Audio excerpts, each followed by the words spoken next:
Well, the switch from a high-flying professional career with all its strapping, of course, to building your own business, you'll agree with me, is never quite easy. However, the passion, the purpose, or simply the thought of being one's own boss is really what drives people to take the plunge and to win against all odds. In our next conversation, ladies and gentlemen, the stage will witness three such entrepreneurs who did just that. To share their exhilarating stories with us, I would now like to invite on stage Mr. Abhinay Choudhary, co-founder Bigbasket, Mr. Rajiv Kaul, CEO CMS, Mr. Deepak Garg, founder Rivigo, and moderating the session brought to you by Airbus India, We Make It Fly, will be Outlook Business Executive Editor Kripa Mahalingam. Good evening, ladies and gentlemen. The renowned author Nassim Nicholas Taleb says, the three most harmful addictions are heroin, carbohydrates, and a monthly salary. I can't speak for the first one, but I can definitely vouch for the second one. And more importantly, most of us are slaves to the third one. Doesn't matter how much we crib about our job or bosses, there is a certain comfort when you see that paycheck hit your account month after month. For some of us, the joy is short-lived, probably runs out in the first week when the money runs out. But for some reason, we hold on to it for our dear lives, and sometimes it overrides our true passion. But not with these three gentlemen with me on stage today. They gave up their cushy careers to build a business and a company that is a leader in the businesses that they operate. So here they are today to share their inspiring stories and tell us what it takes to be a successful entrepreneur. Rajiv, I'm going to start with you.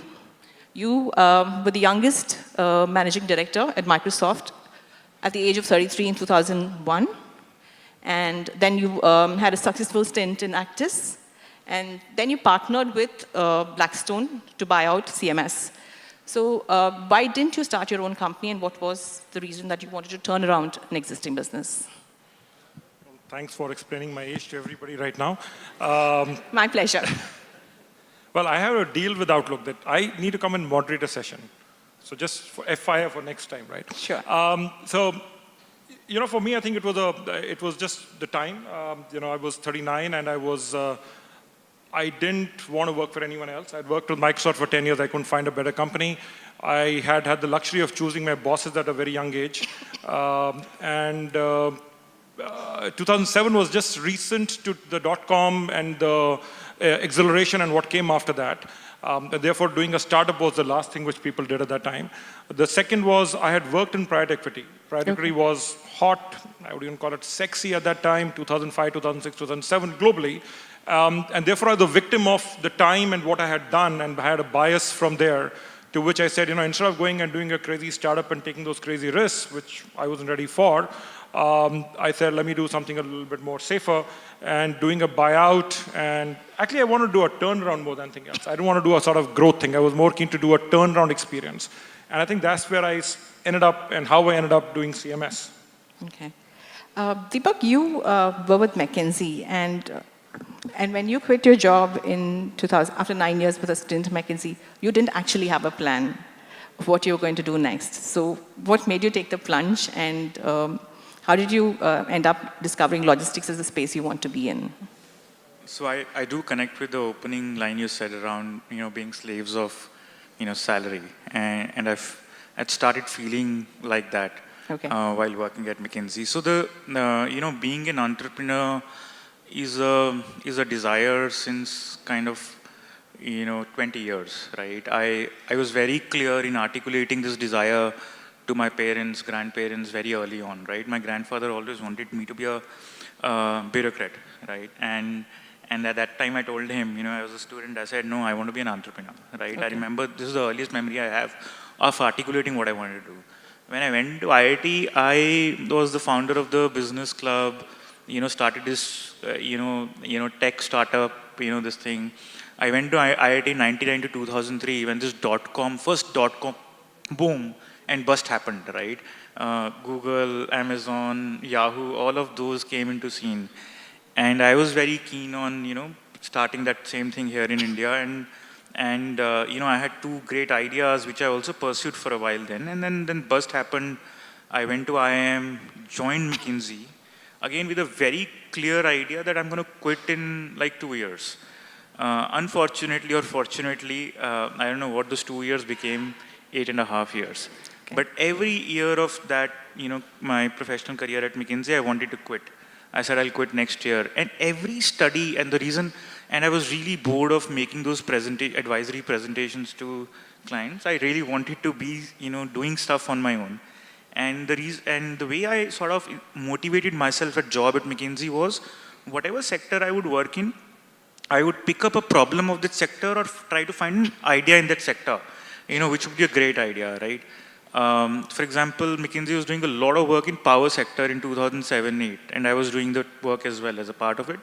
And I discovered there's a huge paucity of current transformers, a component which goes into switchgears in India, right? And there were only 2 manufacturers. I went to the extent of finding a land where I would set up a plant and how I would do it and how I would, so it was not like a fancy thing, but and it also made me smarter while I was talking to these, CEOs. And very young, I was an associate, but I started connecting with CEOs, and in turn, it gave me a good standing in McKinsey. So again, more trappings of, business class flights and 5-star stays and all of those things. And I was a distinctive guy at McKinsey. They said, you have a choice to go to any office in the world. I chose Sydney, good weather, good this thing. So I went to Sydney for a while. I went to Joburg for a while. And then when I came back in 2013 is what I realized, I said, if I don't do anything now, I was 32, 31, and I would never be able to do it. And that was a real thought. And I remember I drew $200,000 as a salary that year. And I had EMIs at that point in time. I felt that trapping. I said, and I had an EA. I had never booked a car myself. I'd never booked a flight myself. I said, how am I going to start up if with all this baggage behind me? So I had to let go of that baggage first. So there was a 3-month adjustment period before which I discovered what I wanted to do, to be without a salary coming in my account every month. So I had to sell off all the kind of flats I had. I had to give up one property where I paid some 30% of EMI, right? I said, I will have to make those adjustments to my lifestyle to be able to start out. And I went to this thing with an open mind. I said, I'll discover what I want to do. Right? During the 3-month discovery, I again evaluated corrugated boxes because e-commerce was happening, coal trading index or whatever, and then landed at finally logistics as a thing to do. And it was so apparent when I stumbled upon logistics because I was seeing trucks on the highways all the time. And I said, technology has sort of happened to everything, around me other than trucks. And that was the real just thought. And then I discovered it's 14% of India's GDP, logistics sector, right? And I thought to myself that, if India were to become a super economic power, then logistics sector would have to become, right? More technology-based, efficient and all of that. And I also thought, when US was becoming, UPS and FedEx came into being in 2 phases. When Japan happened, 6 logistics company happened. Europe with, DHL, TNT.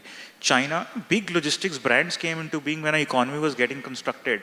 So I felt that this is the right space to do. I understood the business side of the equation being a consultant. And I thought maybe this is where I want to focus on. And that was the whole idea by which I started studying this sector more deeply. And Abhinay, you here had spoken about how family responsibility, made you kind of crack IMA and get into IMCAT and get into IMA. And, you had a first job at Mitsubishi. But you gave it all up to start an e-commerce venture in 1999. So usually family responsibility is something that ties all of us to our jobs, and one of the reasons that we probably won't give up our jobs very easily. So what made you take the plunge at that time? I think the first time I did, we talked about the dot-com boom and the burst of 99, 2000, right? So that was the first time I tried to start something.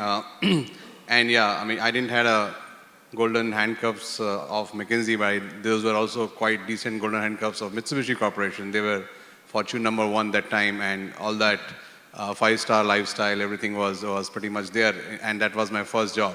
So the coziest job you can ever get in your life, right? But then what was really kind of bothering me was 3 years of my stay over there. I was not really learning much, right? Being Japanese firm, very hierarchical, decision making is centralized.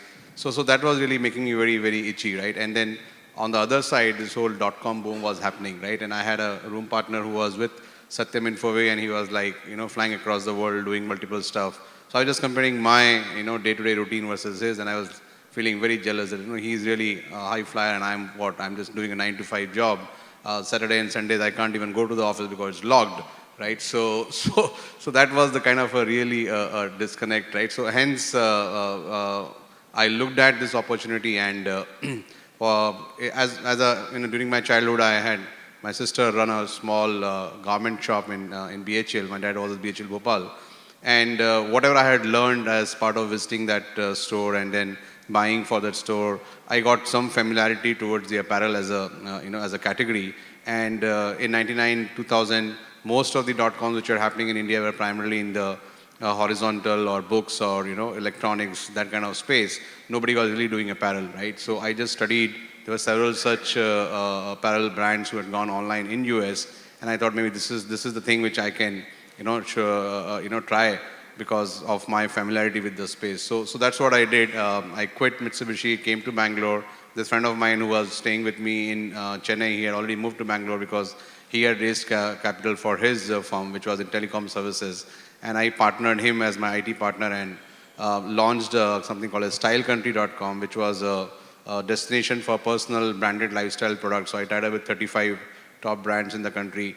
So the 6 months of me deciding to start and launching this, I launched in May 2000 and actually shut it down in August. So that was that short, right? But in those 8 months, the amount of learning I had, right, which was, I would say, maybe several times more than what I learned even in those 3 years, right? So with that as something in my bag, I always then, though I went back to corporate and worked for another almost 10 years before I again came back. That 10 years I was always looking out for an opportunity where I can start something, right?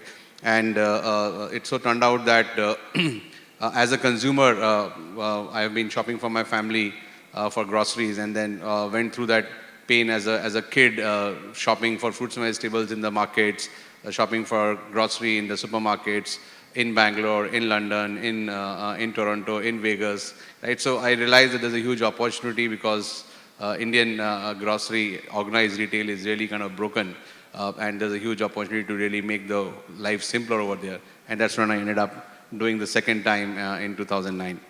So second time around, you had plowed in all your savings, and funding was not as easy as it is today. And so you had to sell your house as well. So what kept you going during those challenging times, and how did you, did you ever want to give up at any point, or what kept you going? So I think, I was really solving a very day-to-day kind of a problem which, every consumer faces, right? So, and then that initial, because you have such great insight as a consumer, right? And you are really trying to solve a problem with the consumers, in your mind. And you already know what that pain is, right? So that really kind of helped me have the right proposition. And once you have the proposition and you kind of really talk to people and they all give you really positive feedback, yeah, this is something which will work, gives you that initial level of confidence, yes, this is going to work, right? So I had set a very, very conservative targets in my mind in terms of what my ideal, monthly spend of a customer should be when I start off, and how many customers I'm really looking for. So I was thinking that 5,000 rupees a month is what, if the customer buys, that's the right number I should have. So after I launched, in the second month of my launch, I actually got one customer who bought for 5,000, right? So that itself was a proof that, yeah, this is something which is really needed by a lot of people, right? And whatever I was targeting, I have some customers now who have kind of really already crossed that threshold. So it gave me enough confidence from that perspective. It was pretty new as a category that point of time. Everybody was living with this baggage of Webvan who failed miserably, blew $1 billion in US. So every investor had this question of Indian housewives, fruits and vegetables, touch and feel. This is not going to work, right? So So that was the backdrop in which, but as I said, as a consumer, realizing that, what pain everybody is going through, and initial whatever feelers I was getting from my regular customers and strong word of mouth kind of really kept me going on that, right? To the extent that I said, yeah, I mean, I have put in my savings, and now I have a house which I should, because nobody was willing to fund that amount of time. So I sold that off to get a long runway so that I can last for longer time. Okay. Rajiv, you engineered the transformation of CMS into India's largest cash and payment solutions provider. So what were some of the tough decisions that you had to take, and walk us through the transformation?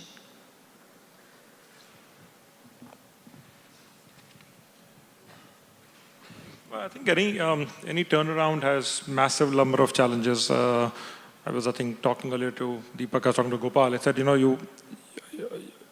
don't know how to say it politely, but you learn to deal with a lot of shit continuously.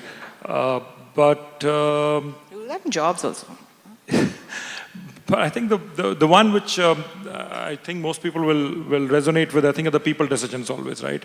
And I don't mean just about hiring the best and hiring the topmost and all that. I think it's at every level. I think I walked into CMS and we walked into the 2009 financial crisis, and we had to think about letting go of 3,000 people. And I just couldn't do it. I said, this is a failure of leadership to come to that stage, and the company isn't robust enough to handle it. Then it was about unionism and strikes, and then at middle level and senior level. So I think at least horses for courses. How do you sort of, most entrepreneurs at any level and stage will never be able to pay enough to get the people they need and they want. And then what are the gap, and how you're going to fill that gap is, I think, the toughest decision for you. And how do you balance it with your current team and your loyalty and meritocracy and the values you want? I think it's a mindless struggle, because you don't have unlimited resources and means. There is no fallback option, and there is no second guessing. There's no one really out there to coach and mentor you and tell you what to do, and you're supposed to know all the answers. And for most parts, it's a fairly thankless job. People will never be able to appreciate what you have to go through, and what the doubts you have, and the confusion you have, and the decisions you make. You're mostly in a dark tunnel. Once in a while you get some light, but the light, you don't know when it's going to come. Suddenly it starts appearing, right? And like, oh my God, there's light, there's sunshine, let me run to it and grab it. So I think people-related decisions have been the most and the toughest ones, and one hopes to get better at them more time. Deepak, you were advising companies what to do in McKinsey, and how has it changed from advising companies what to do to kind of getting your hands dirty? And tell us how Rivigo is transforming the lives of truck drivers today in India. Sure. When I was leaving McKinsey to start Rivigo, a lot of people, of course, advised me against it. I remember this road trip I had made in around May 2014, where I really discovered what the problem of the sector, right? I just want to articulate, for the benefit of the audience, right, what we are trying to solve for, right? If you look at trucking, transportation as a sector, the biggest issue is the underlying life of the truck driver. Truck drivers have a very poor life. They spend months away from home, poor condition, do not get to their families, and it leads to a very vicious cycle of the social life. No one wants to marry them because the wives don't see them. They get into sleeping with commercial sex workers. They get into substance abuse, drinking alcohol, and marriage is a sign of social respect in the village. So they fall down this ladder of social respect to the extent that they are called 37th caste in the Indian village. Believe you me, I did not even know, coming from McKinsey, that India has 36 castes. And truck driver is basically not a profession anymore. He's called the 37th caste.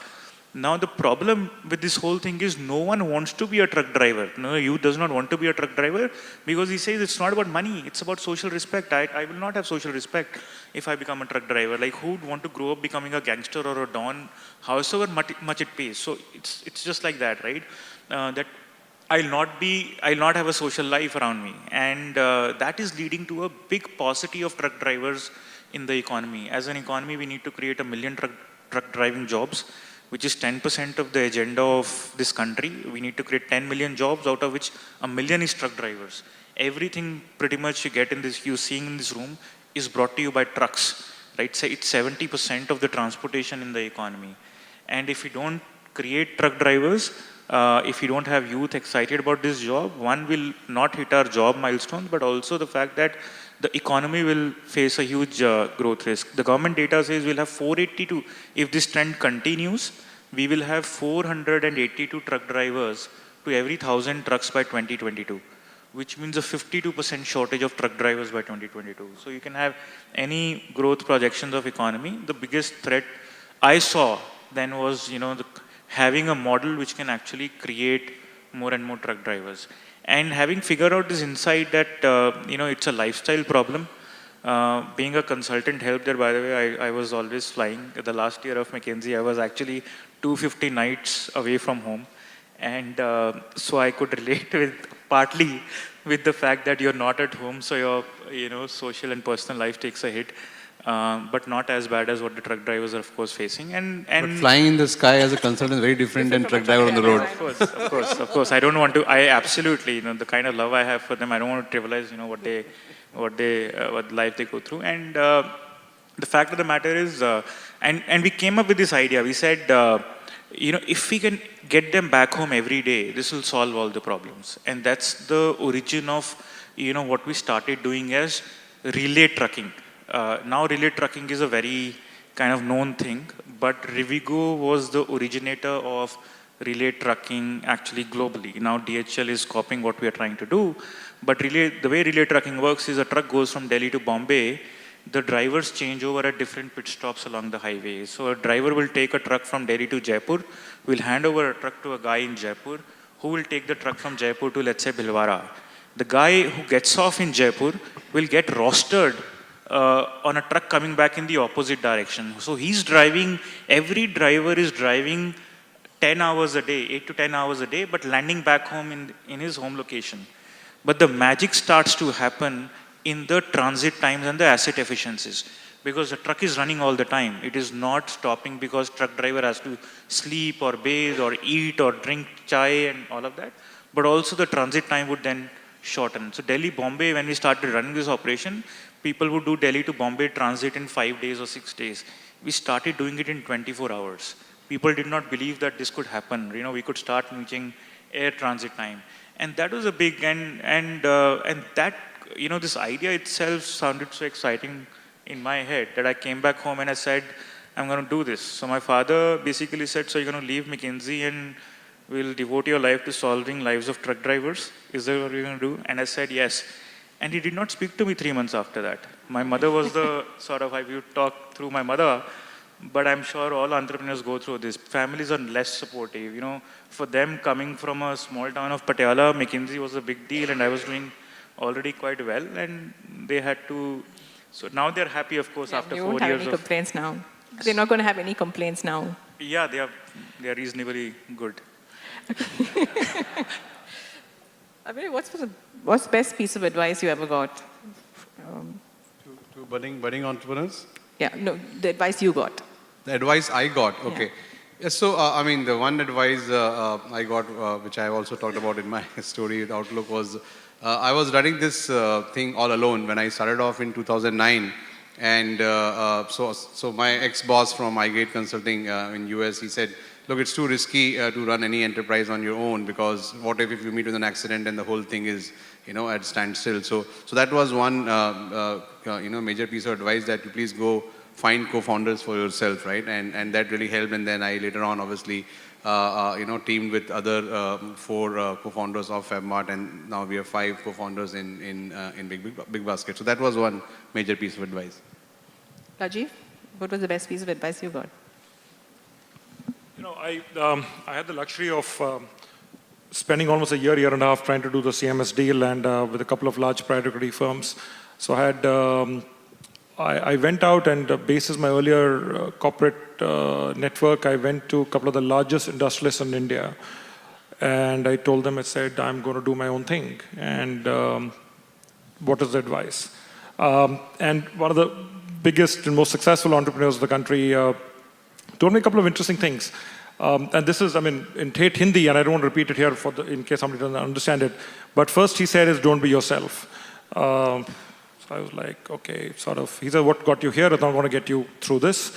You are too action-oriented, you take decisions very fast, and अभी 6 महीने का कुछ करने का नहीं. So 6 महीने कुछ नहीं है. Whatever you see, listen, write it down. You will keep changing your mind, so just wait. Okay. The second was, he said, you got to check your passbook every day. I said, passbook? He said, bank account. I said, kiska bank? He said, company bank account. He said, cash flow is king. You come from Microsoft, you don't care about cash flow, you don't know what cash flows are all about, you know profits. Check your cash in the account every day. I didn't listen to that advice for a couple. Really, I used to look at every month, and we got into a massive cash flow crisis which almost crippled and shut the company down within 6 months. The third was from one of the large private equity firms, which was horses for courses. They said, you will not be able to track people. As much as people have worked with you, they will not come and take the risk with you. Don't think you will be able to get people to come and take this risk you're taking. And therefore, just don't think the people who will join you at the beginning are the people who will see you through. So you've got to be staggering this in your head in stages. Forget about being able to afford them. They will just not take the risk. And I was very surprised. I went to the people who had worked with you, would say, boss, aap chhod ke ja rahe ho? Aapke saath aa jayenge. And suddenly you go back and say, chalo, aa jao. And they're like, aap kar lo thodi der ke liye. We'll join you a little bit later once we know what you're doing is sensible or whatnot. So it takes, suddenly you're waiting and chasing people for a year or two. I've actually chased people for 3 years before either we could afford them or before they could take the risk or got frustrated in the corporate environment to come and join us. So you got to have a massive patience, which usually used to be a 1 month, 2 month, 3 month cycle. And Deepak, what was the best advice you ever got? So, as an entrepreneur, you get advice all the time, by the way, right? I mean, things are always problematic. So by the way, sources of advice or inputs are, everyone around me who I meet, I try to gather whatever I can get. And I think the first few years of building this, I used to get a lot of advice, and I'm thankful so much for that advice. I can enumerate a lot, but my top picks would be, first one was around, culture is everything when you're building, right? No matter what you do, a culture is getting built in your company. So it's better to proactively shape it, I think. And that made a switch. I really started to articulate culture. In fact, at Rivigo, in the first year itself, we started the culture we want to sort of build and embedded that in the way we hired people, the way we reviewed people, the way we celebrated people, the way we had our meetings, everything else, right? And that really has been the core of, what we've, this thing. I think the one big insight I had got, I was in Leh, I remember I was reading this book on Amazon. The big insight I got was, some capabilities necessarily need not be targeted at immediate outcomes, right? And these are important for a long-term perspective. And I saw how Amazon in very early days tried to compete with Google on search engine. While it was unsuccessful, but the capability of search which Amazon built is so powerful in the whole technology engine Amazon was able to build, but also the product search engine. And then I came back from that trip, I remember, that it just, I started over-investing in technology as a capability and data science as a capability, right? And I'm seeing some of the fruits of that coming through. And the third, which was very relevant for me, then as McKinsey consultant, you're not supposed to take decisions. So for everything you write a pro and a con.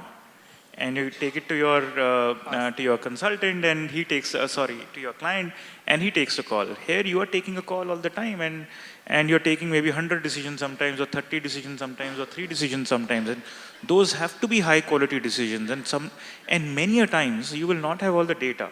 And not many a times. Initially, you will not have a data for 90% of the times you're taking a decision. So there's this whole, this strong intuitive and gut, this thing which got built or discovered during this whole thing, which was an advice which came through that you got to decide and take an action. You can't dilly-dally too much. And that's something which stayed on.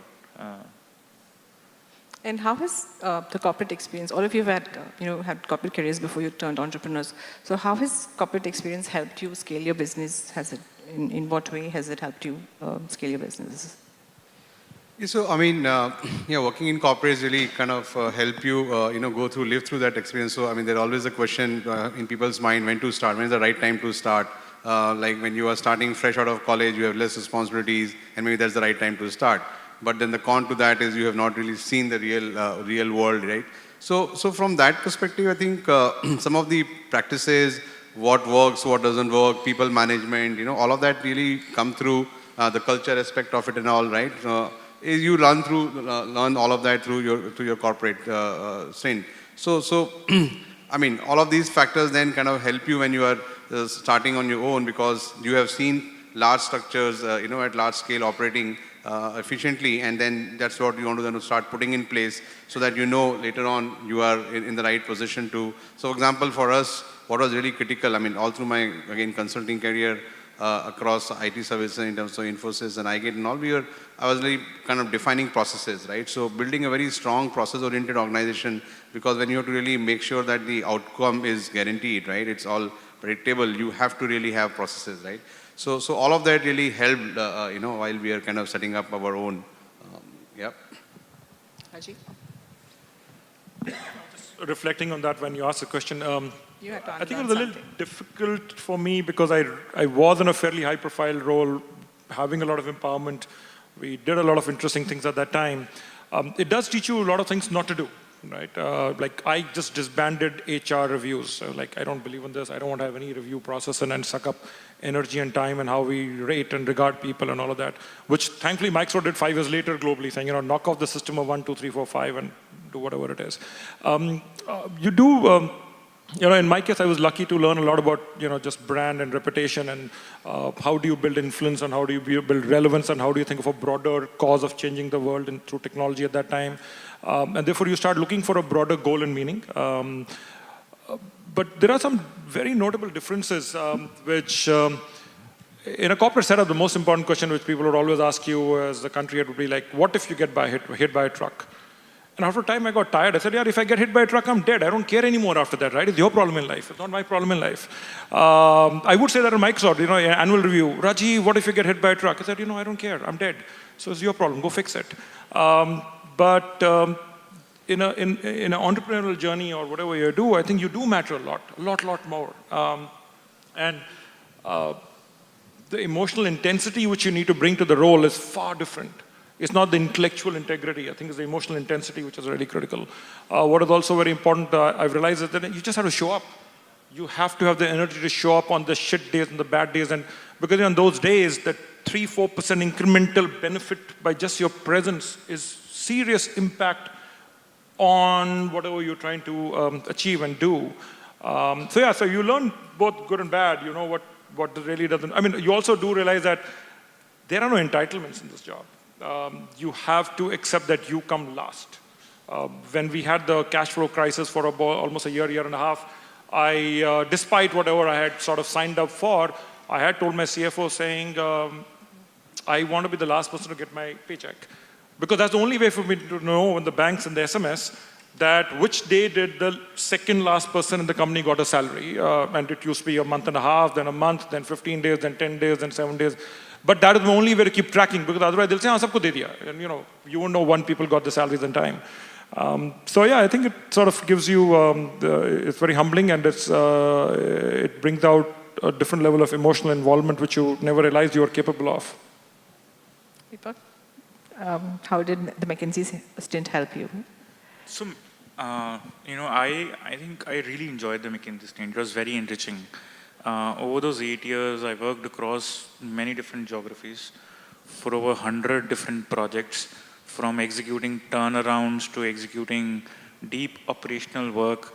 I had done it all. And McKinsey, India environment or Asia environment is very different from McKinsey kind of US environment. Here you get paid for delivery. You don't get paid for advice. And this is, Indian promoters don't respect you if you don't deliver. And so there was a lot of hard knuckle delivery experience I had, in those 8.5 years. It also, it actually taught me, see, McKinsey is a 100-year-old institution. An institution just built and has weathered everything, but built truly on basic principles of hiring the best people and building a great culture. Something I took away with me when I started building Rivigo. That was a big one which I took away, right? The second thing I took away was around, being fearless, because at McKinsey I was put in different kind of situations, right? I was addressing boards and meeting CEOs and executing this. I was in a situation where I was turning around a company in Africa. I met the president of Zambia, right, and negotiated a deal there, with the client of mine. So I'd been through kind of all kinds of situations, right? Met thousands of people, and so I did not fear anything when I came out. And when I was meeting like bankers or investors or people or advisors or this thing, I was natural. I was like playing this. I think those two were big things which helped me, when I started Rivigo. So finally, I want to ask all three of you, what are the key traits for a successful entrepreneur? Sorry, can you repeat that? Key traits for a successful entrepreneur. So I think one of the most important is I guess the perseverance part of it, right? And because a lot of many times what happens is you go through highs and lows every day, right? Because that's the nature of the thing, right? You are really kind of taking calls, figuring out, and sometimes you are really too lonely to really kind of figure out that what's happening. So if you but stay to the course, then that's very important, because sometimes just giving it halfway, then you realize that, oh, I was just there, kind of a thing. So be at it, and then keep trying, because you have to keep on learning with what you are doing, and then keep on looking at what are the gaps, what can be improved, right? And that's really helps you go. So perseverance is definitely one, and you have to be also have a self-belief. Sometimes you need to listen to definitely 10, 15, 20 people, but at the same time have your own personal opinion about what's right, what's wrong. So because, to give you an example, so initial days, a lot of VCs put me on to some of the very senior retail people and said, this guy is trying to do this, and they were like veterans in the space, and few guys said, oh, he is very bold to do this. I mean, that was and this is never going to work. So I'm just saying that you will hear all kinds of things in the beginning, and you have to stay course. You have to really believe in what you're doing, and that all comes through your own personal learning, and so perseverance, I would say, is rates the highest. Rajiv, what makes a successful entrepreneur? Many things. I think I'll tell you what sort of seems to work for me in the good days, and there are more bad days than good days. Mindset. I think the mindset you bring to work, and how you're able to switch gears, right? A lot of us are driven by growth and profits, but you have to switch gears into maintenance and defend, and you decide when to attack, and so I think the mindset matters very, very importantly. The other two for me, which have worked, have been energy and synergy, right? I think I've always been thankfully regarded for somebody with abundant levels of energy, and I hope that continues. I used to be 32 and 33 and land up in Seattle from a 30-hour flight and drive to work at 6 o'clock in the evening, and my team would say, what's this crazy bloody Indian has turned up for work? And they said, why are you in office? We want to. I said, you go. But I would land up at work. 2 months ago, I landed up from a 32-hour flight, landed in India in the morning, and went to work and worked for 10 hours straight. And my sister said, are you mad? But I don't think anybody asked you to do it. It's sort of what you feel you need to do. And as I said, you got to show up. The second is, the last one is about synergy. I think I always tried, but I think maybe it's my generation and the mindset and the culture and the values of doing more with less. And the synergy is always saying, how do you always get the whole, which is more than the sum of the parts?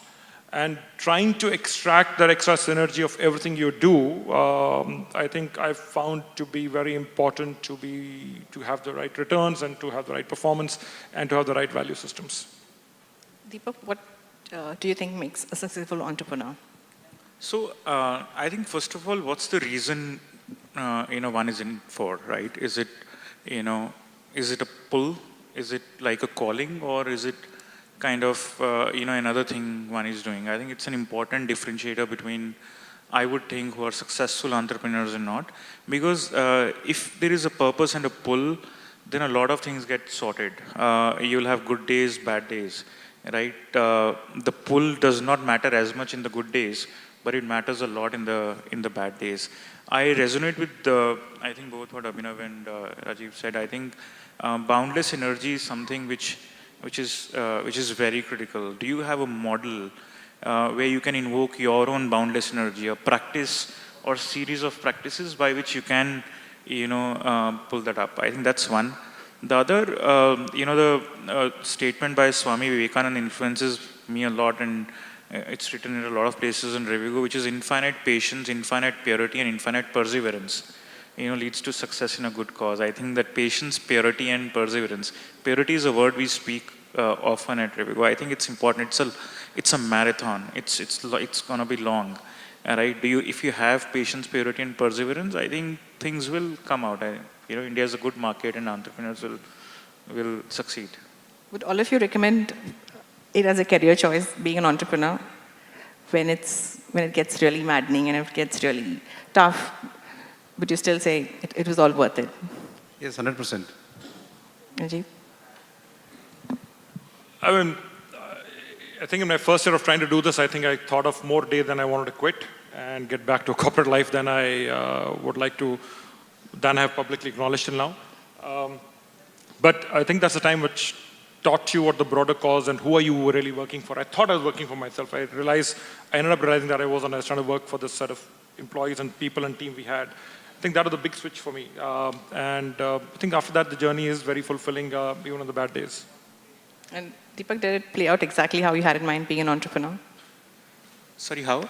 How it played out being an entrepreneur? No, it's exhilarating. There's nothing I would want to trade for this.